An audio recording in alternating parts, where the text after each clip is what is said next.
أعوذ بالله من الشيطان الرجيم. بسم الله الرحمن الرحيم. فلا صدق ولا صلى ولكن كذب وتولى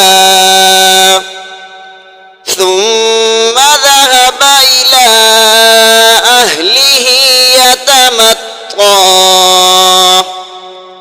أولى لك فأولى ثم أولى لك فأولى.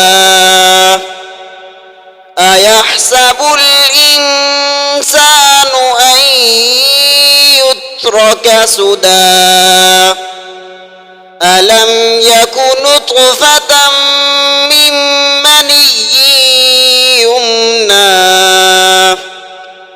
ثم كان علقة فخلق فسوى فجعل منه الزوجين الذكر والأنثى.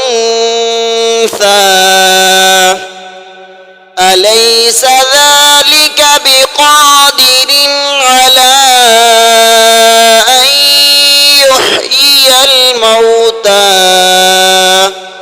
صدق الله العظيم.